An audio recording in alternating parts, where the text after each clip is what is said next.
Sekarang kita ada di apa nih, Tat?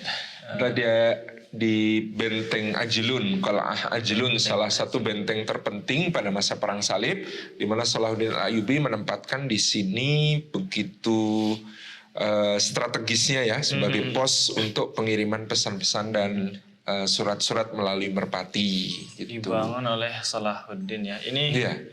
apa namanya? Ini katanya tuh tadi guide-nya mengarah ke Ka'bah. Ini arah ke kiblat ya, arah ke Mekah.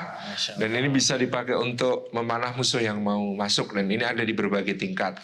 Di sini juga Salahuddin pernah memenjarakan 4 raja salib Eropa gitu. Masya Allah. Ini tempat yang sangat-sangat bersejarah. Ngomongin soal sejarah, kita pengen lanjutin soal series wanita peradaban nih. Ya, Sekarang insya Allah kita akan ngomongin Fatimah binti Abdul Malik bin Marwan. Masya Allah. Siapa sih sebenarnya sosok ini? Kemudian apa saja pelajaran-pelajaran yang bisa kita ambil dari seorang wanita yang julukannya adalah rekor apa namanya? Pertalian dengan para khalifah. Masya Allah. Jadi Fatimah binti Abdul Malik bin Marwan bin Hakam bin Abil As Al-Quraisyiyah. Ini Al-Umayyah ya. Beliau adalah perempuan Bani Umayyah yang memiliki mungkin rekor dalam sejarah keterkaitan kekerabatan dengan para khalifah, di mana beliau total memiliki mahram 12 khalifah. Masya Allah. Jadi ada 12 khalifah yang menjadi mahram beliau. Tapi kalau yang berhubungan langsung adalah ayahanda beliau, Abdul Malik bin Marwan adalah khalifah. Ya. Kemudian 2 kakaknya, yakni Al-Walid bin Abdul Malik dan Sulaiman bin Abdul Malik juga khalifah. Suaminya yaitu Umar bin Abdul Aziz juga khalifah. 2 adiknya yaitu Hisham bin Abdul Malik dan Yazid bin Abdul Malik juga khalifah.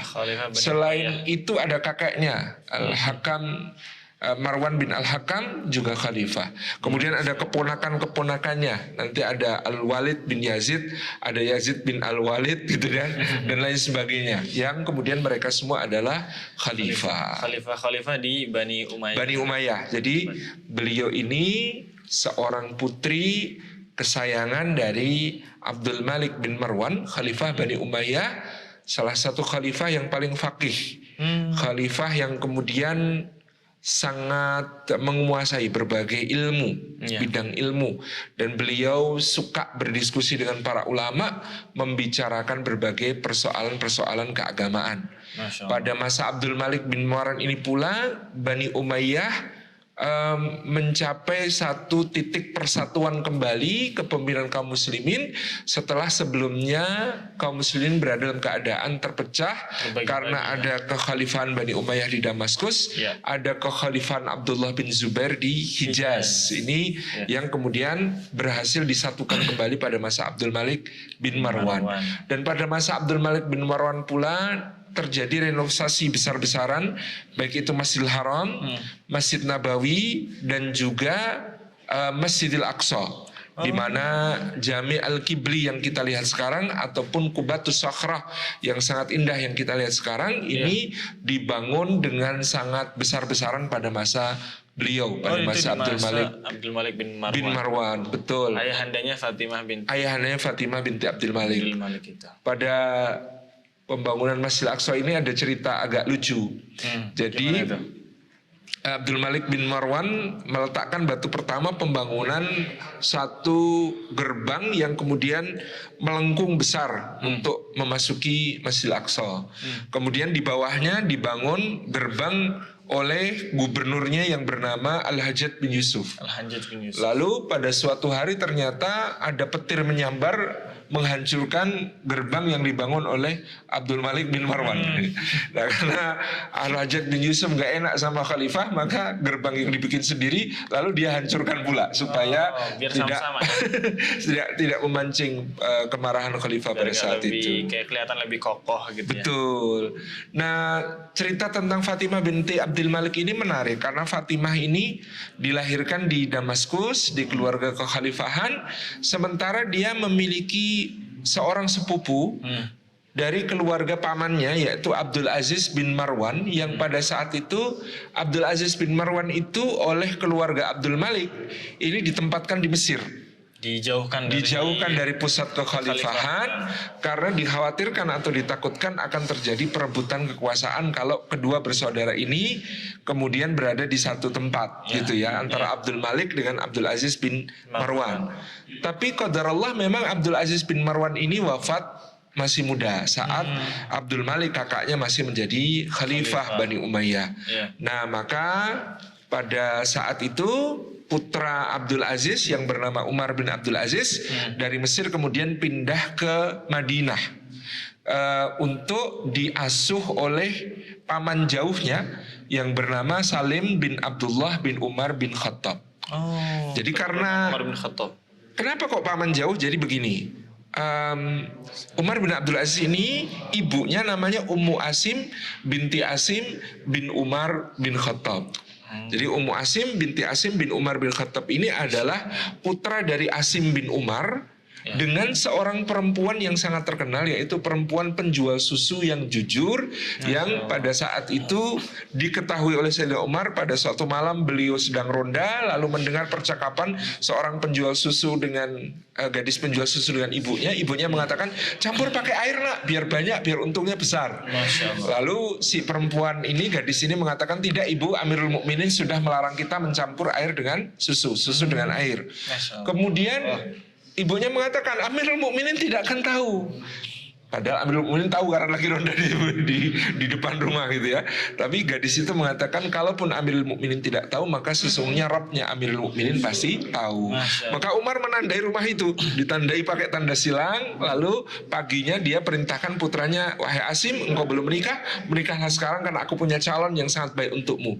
Cari rumah yang ada tandanya, disitulah seorang gadis penjual susu yang jujur. Dinikahilah, lalu kemudian lahirlah dari pernikahan itu Ummu Asim binti Asim. Ummu Asim binti Asim ini dinikahi oleh Abdul Aziz bin Marwan, melahirkan Umar bin Abdul Aziz.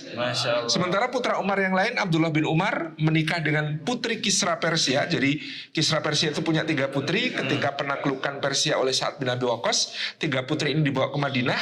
Yang sulung memilih Muhammad bin Abu Bakar, yang nomor 2 memilih Abdullah bin Umar, yang ketiga Syahrbanu yang paling terkenal memilih Husain bin Ali bin Abi Thalib. Jadi yang dari sini melahirkan Al-Qasim bin Muhammad bin Abi Bakar, sini melahirkan Salim bin Abdullah bin Umar, sini melahirkan Ali Zainal Abidin bin Husain. Nah, jadi ini 3 ini sepupu beda dari satu kakek dari Kisra gitu ya. Nah, kemudian di sini Salim bin Abdullah bin Umar ini berarti adalah sepupu jauh dari ibunya, sepupu dari ibunya, sehingga ini adalah paman jauhnya Umar bin Abdul Aziz. Jadi dia di Madinah, kemudian diasuh oleh Salim bin Abdullah bin Umar yang terkenal sebagai salah satu di antara 7 fuqaha Madinah, 7 fuqaha Madinah. Nah, disitulah yang menarik. Kemudian Umar bin Abdul Aziz ini tumbuh dewasa, terkenal dengan kecerdasannya, terkenal dengan kefakihannya, terkenal dengan kecemerlangannya. Maka ketika Abdul Malik bin Marwan mencarikan suami untuk putrinya yang salihah ini, yakni Fatimah binti Abdul Malik, satu nama yang kemudian dia langsung ingat adalah Umar bin Abdul Aziz yang ada di Madinah. Maka dia mengirim utusan untuk meminta Umar bin Abdul Aziz ke Damaskus untuk menikahi putrinya yakni Fatimah binti Abdul Malik. Semula Umar ini sebenarnya tidak mau menikah dengan putri pamannya. Dia tahu sendiri adalah ini trauma keluarga ya, keluarga Abdul Aziz yang disingkirkan dari arena politik, berada di Mesir. Dia khawatir keluarga pamannya ini seperti apa sih? Bagi dia mungkin ya pandangan masa kecil yang lugu, mungkin memandang keluarga pamannya ini jahat sama keluarga saya, kok nanti saya jadi menantu di sana diapain pula, diperlakukan seperti apa pula begitu. Mereka berkuasa banget ya. Berkuasa sekali keluarga ini. Maka kemudian ketika disampaikan oleh utusan itu, ya dia sebenarnya sangat ingin menolak, tetapi pamannya yakni Salim bin Abdullah bin Umar mengatakan, berangkatlah ke Damaskus, mudah-mudahan ada kebaikan di dalam pernikahanmu dengan sepupumu. Nah, begitu dia berangkat ke Damaskus, ta'aruf kan, dikenalkan dengan Fatimah. Ternyata Fatimah ini cerdas, solihah, baik, akhlaknya mulia. Jadi akhirnya karena pertimbangan bahwa yang akan dinikahinya adalah seorang perempuan yang ya meskipun dari pamannya yang dia merasa takut ya kepada pamannya sendiri ini, tapi akhirnya dia mau menikah dengan Fatimah binti Abdul Malik ini. Jadi kalau tadi beberapa kisah pernikahan itu banyak dari diputuskannya pernikahan itu dari sebab kesolihahan ya. Iya, jadi sebenarnya awalnya dijodohkan khawatir juga ini jangan putrinya paman nih kayak apa nih. Jadi kan itu kalau di keluarga kaya misalnya dia glamor. Ternyata tidak gitu ya. Ketika kenal pribadi ternyata ini perempuan yang baik, yang solihah, yang masya Allah dan cantik gitu ya. Dan akhirnya kemudian mereka pun dinikahkan dan Abdul Malik bin Marwan sangat menyukai ya menantunya ini ternyata dengan akhlaknya, dengan adabnya yang mulia, dengan gayanya yang sangat keren. Jadi Umar bin Abdul Aziz muda itu sangat keren. Fashionnya keren. Dia kalau milih baju, milih pakaian terbaik. Dia kalau nyisir rambut, pakai pewangian gitu ya, masya Allah. Nah, Anas bin Malik di Madinah pernah mengatakan, aku belum pernah melihat orang yang salatnya lebih mirip salat Rasulullah SAW daripada pemuda ini, yaitu Umar bin Abdul Aziz. Tetapi yang aku tidak suka, kata Anas bin Malik, pakaiannya terlalu mewah gitu ya. Jadi kadang-kadang bahkan diceritakan waktu di Madinah Umar bin Abdul Aziz itu sudah mau iqamah di Masjid Nabawi begitu. Wah, nanti dulu saya belum selesai sisiran gitu ya. Masih sisir rambut, masih kemudian dan lain sebagainya. Dan salah satu yang paling terkenal dari Umar bin Abdul Aziz adalah ketika di Madinah dia punya gaya jalan yang sangat khas.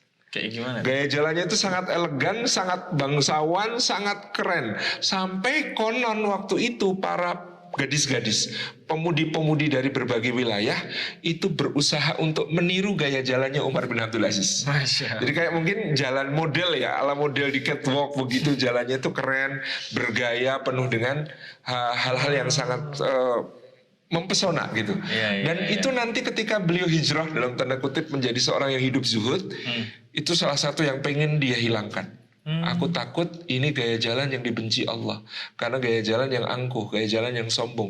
Berusaha dia ubah, ternyata gagal. Nggak bisa. Udah dari sananya begitu. Makanya dia diketawain sama Muzahim budaknya gitu ya. Sekeras apapun wahai Amirul Mukminin engkau berusaha mengubah gaya jalanmu, engkau gak akan bisa. Udah terlanjur kayak begitu. Memang gaya jalanmu tuh kayak begitu, nggak bisa diubah. Memang gitu. Nggak bisa juga dihindari. Dia mengalir dalam dirinya darah bangsawan. Betul. Kadang-kadang ketika kita hijrah ada yang tidak bisa hilang dari masa lalu kita gitu dan itu ya mudah-mudahan gitu sampai Umar bin Aziz itu kadang nangis, mudah-mudahan Allah ampuni aku kalau gaya jalanku ini termasuk gaya jalan yang sombong begitu.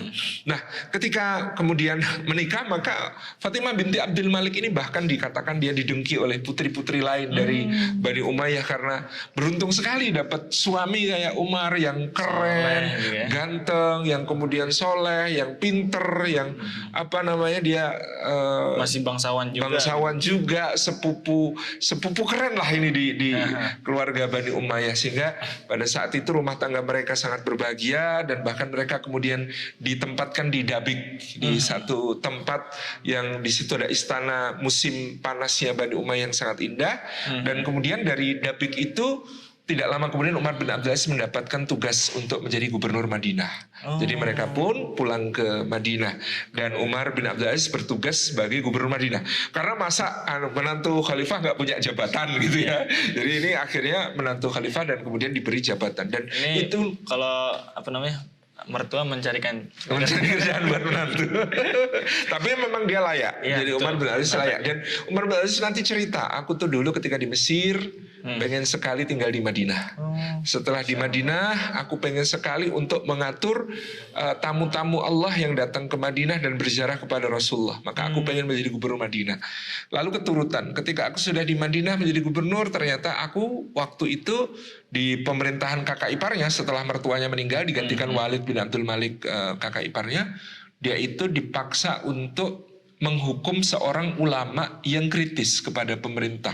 Jadi dia pernah, ulama ini mengkritik pemerintah, lalu dia diperintahkan, Umar bin Abdul Aziz diperintahkan untuk menegur ulama ini, dan cara menegurnya itu di musim dingin, diikat di tiang, kemudian di kepalanya itu ditaruh es balok. Ya Allah. Dan qadarullah ulama ini sampai meninggal. Dan Umar bin Abdul Aziz selama hidupnya tidak pernah setiap sholat beristighfar tentang hal ini, karena dia merasa bersalah sekali kepada ulama ini ketika dia ternyata menjadikan ulama ini terbunuh atau meninggal gara-gara hukuman itu. Jadi ketika seperti itu kemudian dia berdoa, ya Allah, aku kalau cuma jadi gubernur begini harus tunduk kepada atasan begini, ternyata aku menjadi tangan kedoliman bagi yang lebih atas. Lalu dia berdoa supaya menjadi Amirul Mukminin. Akhirnya ditarik ke Damaskus, dipecat dari jabatannya. Jadi waktu itu setelah menjabat beberapa tahun di Madinah, Umar bin Abdul Aziz itu dipecat oleh kakak iparnya Walid bin Abdul Malik. Siapa yang mengusulkan pecat? Al-Hajjaj bin Yusuf. Karena Al-Hajjaj bin Yusuf itu kalau naik haji mau lewat Madinah nggak boleh sama Umar bin Abdul Aziz. Jadi kalau musim haji, kalau ada kafilah haji dari Irak, maka kalau ada gubernur Irak yang namanya Hajjaj bin Yusuf dilarang lewat Madinah. Karena dosa masa lalu. Iya, karena Umar bin Abdul Aziz nggak suka banget sama yang namanya Al-Hajjaj. Namanya kedudukannya kan setara, sama-sama gubernur gitu ya. Dia pokoknya komplain, nggak boleh Hajjaj lewat tempat saya. Ini Hajjaj ini, kata Umar bin Aziz, kalau semua umat dan bangsa bawa penjahatnya masing-masing ke hadapan Allah, lalu kita Bani Umayyah bawa Hajjaj, wah itu nanti kita bisa mengalahkan mereka semua, saking jahatnya gitu. Dan akhirnya kemudian karena itu Hajjaj mendesak Khalifah Walid bin Abdul Malik untuk memecat Umar bin Abdul Aziz, sehingga Umar bin Abdul Aziz ditarik menjadi keluarga kerajaan tanpa jabatan kembali ke Damaskus. Nah, waktu itu kemudian tidak lama setelah membunuh Sa'id bin Jubair, seorang ulama besar, Hajjaj bin Yusuf akhirnya mati.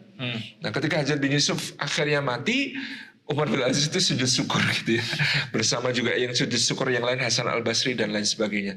Nah kemudian ketika orang-orang datang kepada Khalifah Walid bin Abdul Malik menyampaikan takziah turut berduka cita atas meninggalnya Hajjaj dan macam-macam, Walid tegur Umar bin Abdul Aziz, kamu kok tidak bertakziah? Kamu kok tidak mengucapkan turut berduka cita? Umar pinter jawabnya, loh katanya Hajjaj kita anggap keluarga. Nah kalau Hajjaj kita anggap keluarga, ya saya itu dapat ucapan takziah, bukan ngasih ucapan gitu. Ini harusnya keluarga berduka. Iya, keluarga saya yang berduka cita, harusnya saya yang diucapi takziah, bukan saya mengucapkan takziah, kata Umar bin Abdul Aziz gitu. Dan akhirnya kemudian setelah Walid bin Abdul Malik juga akhirnya meninggal, naik tahtalah adiknya yang namanya Sulaiman. Nah begitu Sulaiman bin Abdul Malik naik tahta, inilah Umar bin Abdul Aziz dijadikan sebagai penasihat khalifah.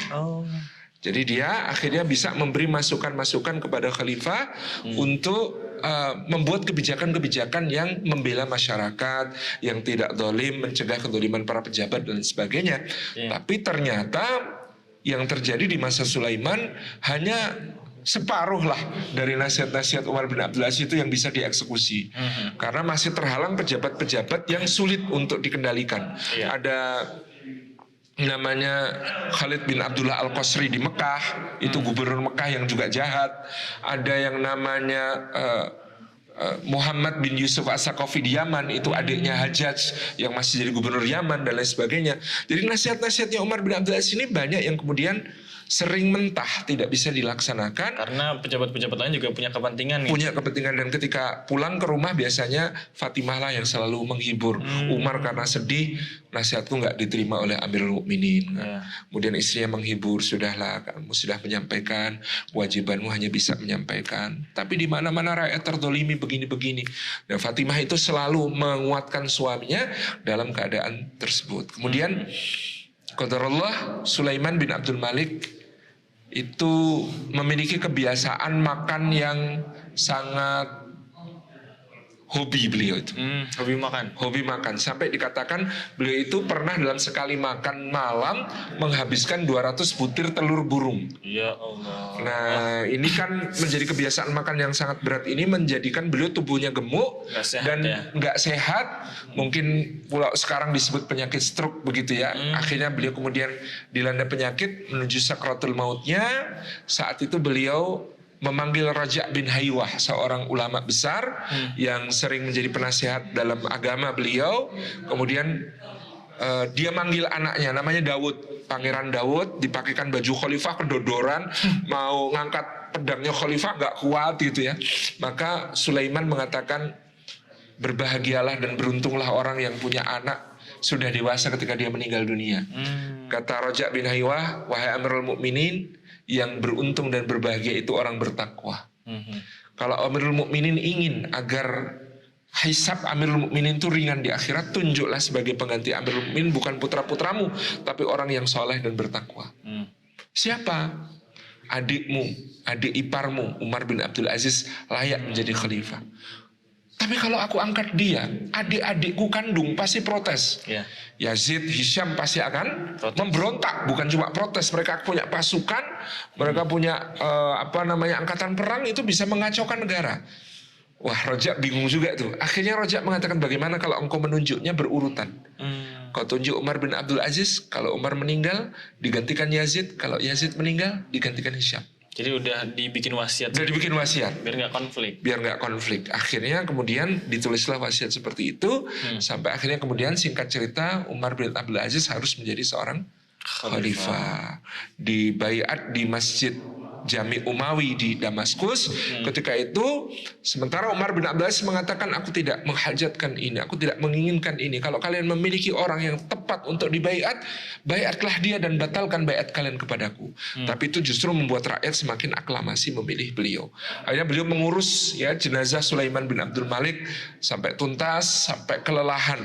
Malam itu pulang ke rumah, di rumah ada istrinya, ada anaknya. Anaknya ini dikasih nama Abdul Malik. Jadi namanya sama dengan kakeknya, dengan kakeknya. Abdul Malik bin Umar bin Abdul Aziz ini kemudian mengingatkan ayahnya. Ketika ayahnya kemudian beristirahat, ayah, apa yang ayah lakukan? Aku beristirahat, nak. Kenapa? Aku ini lelah sekali mengurus pamanmu Sulaiman bin Abdul Malik. Lalu kapan ayah akan mengurus urusan kaum muslimin? Raddul madzalim, untuk mengembalikan hak orang yang terdolimi, untuk mengadili pejabat-pejabat yang korup dan kejam, untuk kemudian menegakkan keadilan. Kapan ayah akan melakukan itu?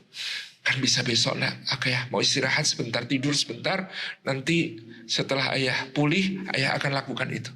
Anaknya mengatakan, apakah ayah bisa menjamin kalau ayah tidur sekarang, ayah masih bisa bangun lagi nanti? Ya. Kaget dia, akhirnya bangun. Kemudian dipeluknya anaknya, segala puji bagi Allah yang telah menganugerahkan kepadaku seorang anak yang membantuku dalam bertakwa kepada Allah. Maka sejak hari itu nyaris tanpa istirahat, Umar bin Abdul Aziz pun bekerja dengan didampingi oleh istrinya Fatimah binti Abdul Malik yang juga telah membesarkan seorang putra yang sangat saleh seperti Abdul Malik ini.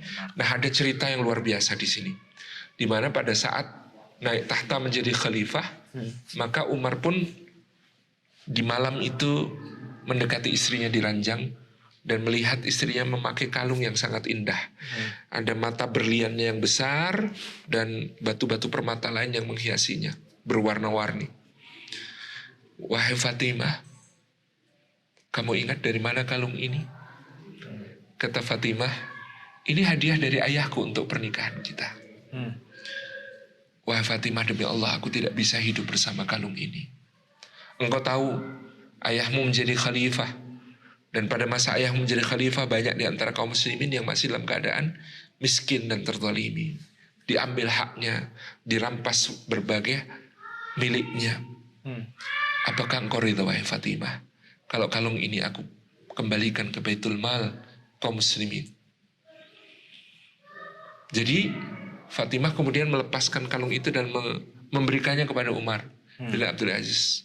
Kalau itu memang menjadi syarat agar aku tetap bisa mendampingimu, letakkan ia di Baitul Mal.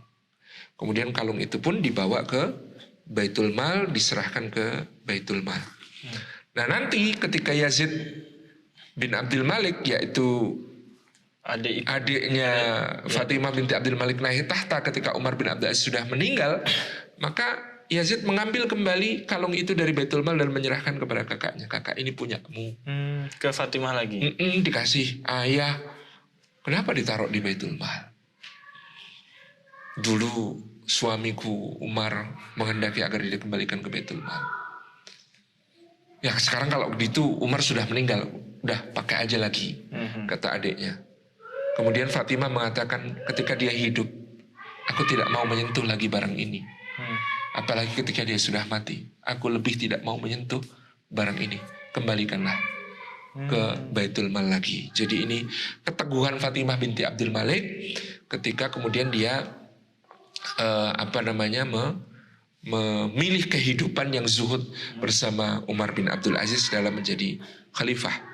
Dan kisah cinta mereka berdua ini, Umar bin Abdul Aziz dan Fatimah binti Abdul Malik ini, bukan berarti mulus-mulus saja. Ada ujian. Jadi pada saat menjadi gubernur di Madinah, ada seorang jariyah, budak perempuan yang sangat cantik, yang dimiliki oleh Fatimah, dan Umar bin Abdul Aziz itu jatuh cinta pada gadis ini.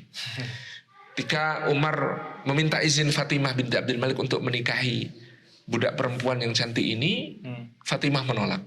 Enggak, aku enggak mau berbagi cinta. Aku ingin kita seutuhnya suami istri sampai kapanpun. Nah, ketika Umar bin Abdul Aziz menjadi khalifah, kondisi kesehatannya itu menurun karena beliau kerja siang malam tanpa mempedulikan badannya gitu ya. Beliau sampai kadang-kadang jenggotnya lusuh, badannya lemah, lupa makan, lupa minum, lupa untuk beristirahat, sama sekali nggak istirahat gitu ya. Sehingga Fatimah kepikiran, ini suami saya kalau dibiarkan seperti ini, kesehatannya akan drop, kurang semangat di dalam menjaga dirinya, menjaga kesehatannya. Nah, ini harus diberi hadiah yang bisa membuat dia semangat. Maka dia panggil budak perempuan yang dulu dicintai suaminya itu, kemudian disampaikan, wahai Umar, kalau engkau mau nikahi dia sekarang, supaya ada yang mengurusmu, menyemangatimu, supaya mengembalikan kamu mau jaga dirilah, merawat tubuh lah, biar sehat, semangat hidup lagi. Kemudian Umar bin Abdul Aziz memanggil gadis itu dan memanggil salah satu anak buahnya yang belum menikah, seorang pemuda yang soleh dan bertakwa. Kemudian mereka pun dinikahkan.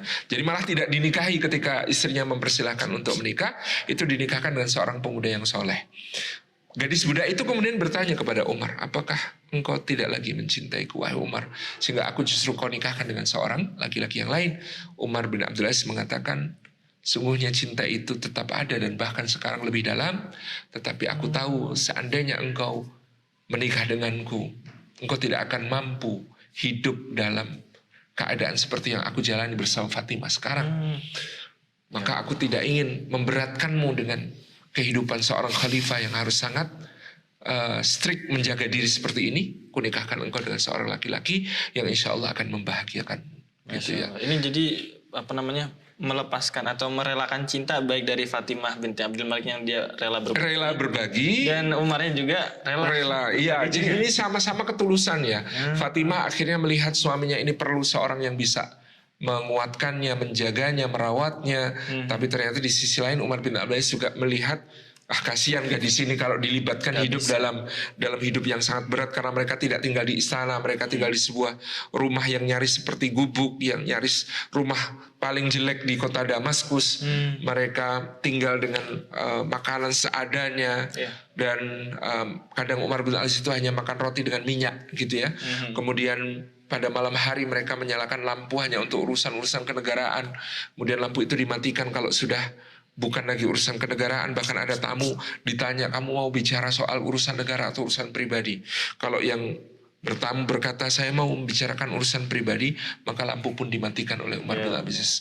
Jadi bahkan dikatakan Umar bin Abdul Aziz selama 2,5 tahun menjadi khalifah, kesehatannya terus menurun drastis.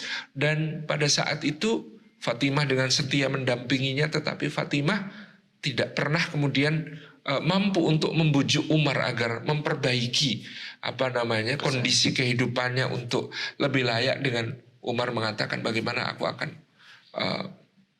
memanja-manjakan diriku sementara rakyat banyak yang belum terkembalikan haknya, masih ada pejabat-pejabat yang belum aku selesaikan kasusnya dan lain sebagainya. Jadi Fatimah pernah bertestimoni begini tentang suaminya.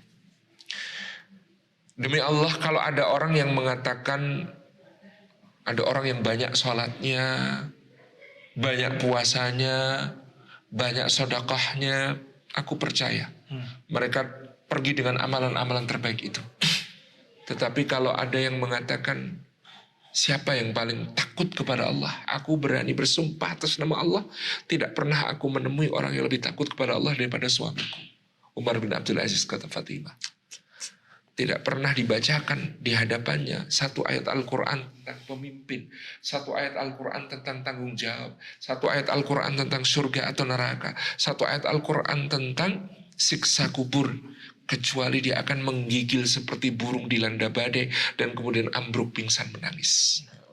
Itu kesaksian dari istrinya Fatimah binti Abdul Malik tentang suaminya.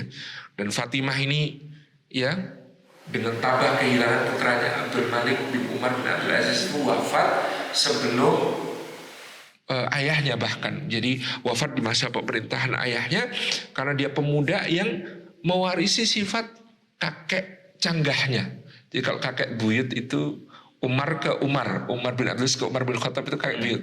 Kalau dia Abdul Aziz kan Abdul Malik kan ke kakek canggahnya.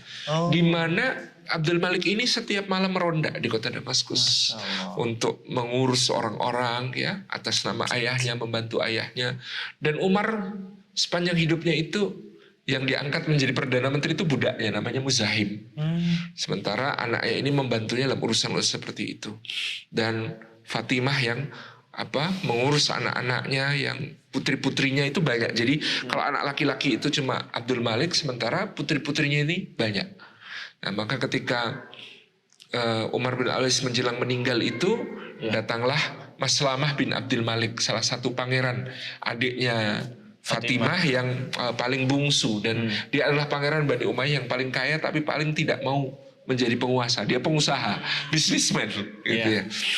Nah, maka ketika Umar bin Aziz sakratul maut itu, Maslamah ada di sampingnya bersama Fatimah. Maslamah sudah menghitung harta Umar bin Abdul Aziz. Kalau dihitung-hitung itu kira-kira nanti anaknya akan dapat masing-masing warisannya itu cuma 8 dirham. Ya Allah. Nah, maka dia mengatakan kepada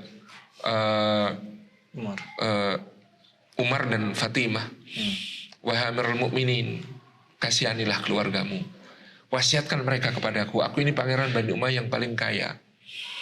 Kemudian kamu lihat khalifah sebelum kamu, Walid aja ketika meninggal anak-anaknya dapat 40 juta dinar.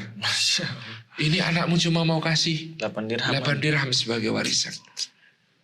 Lalu Umar mengatakan, wahai Maslamah, sungguhnya aku telah menitipkan mereka kepada yang lebih kaya daripada engkau, yaitu Allah Subhanahu wa taala. Adapun engkau, lebih baik bagimu daripada memikirkan anak-anakku, kau pikirkan dirimu sendiri bagaimana kelak engkau akan menjawab setiap dinar dan dirham yang ada padamu, dari mana kau memperolehnya dan bagaimana engkau membelanjakannya di hadapan Allah.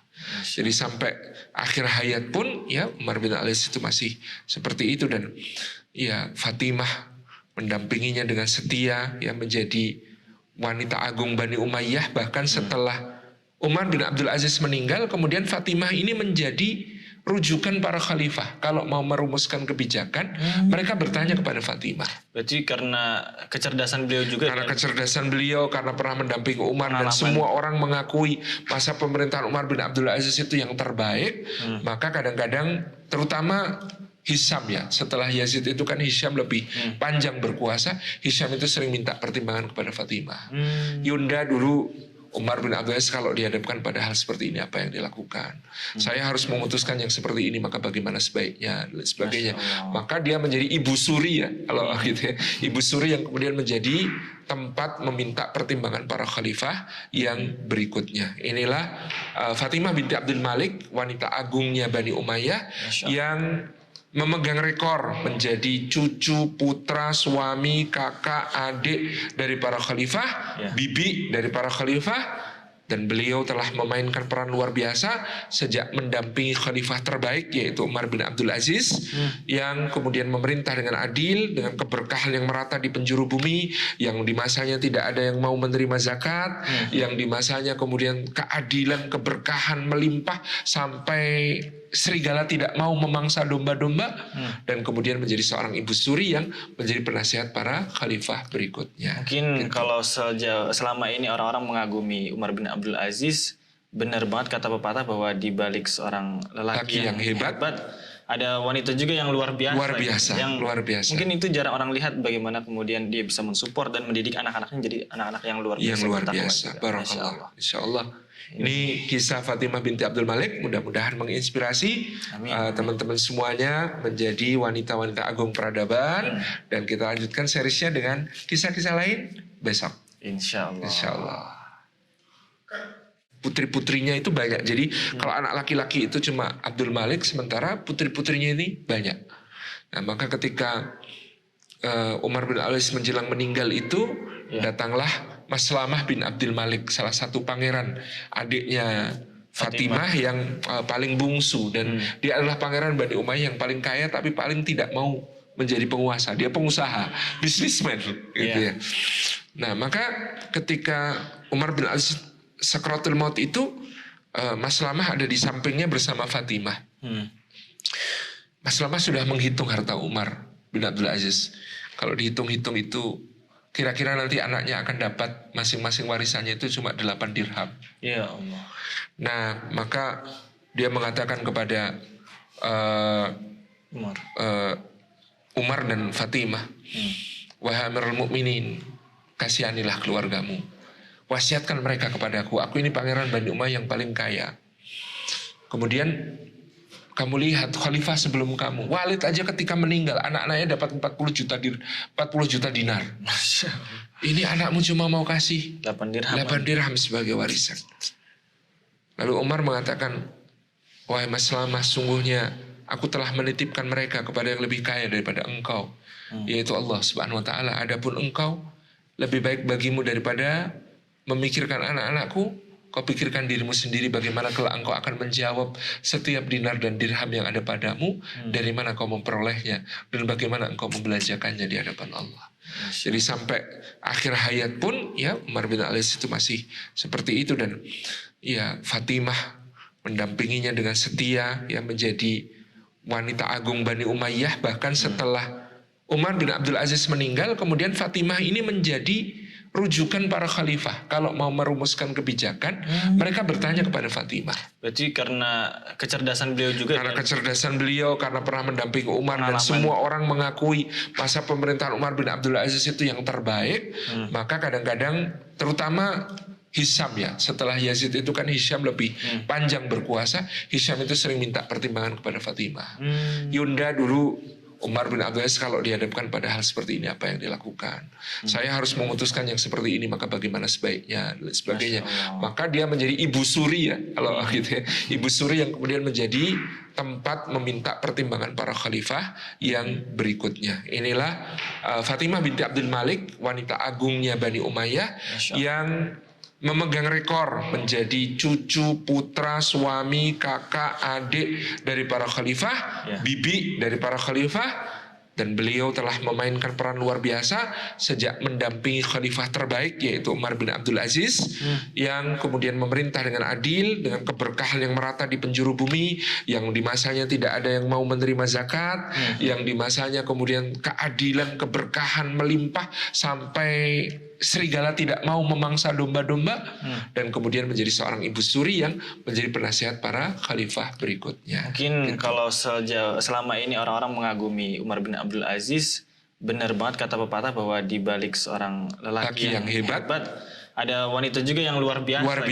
Luar biasa. Mungkin itu jarang orang lihat bagaimana kemudian dia bisa mensupport dan mendidik anak-anaknya jadi anak-anak yang luar biasa. Yang luar biasa. Barakallah. Insyaallah. Ini kisah Fatimah binti Abdul Malik, mudah-mudahan menginspirasi teman-teman semuanya menjadi wanita-wanita agung peradaban, dan kita lanjutkan seriesnya dengan kisah-kisah lain besok. Insyaallah. Insyaallah.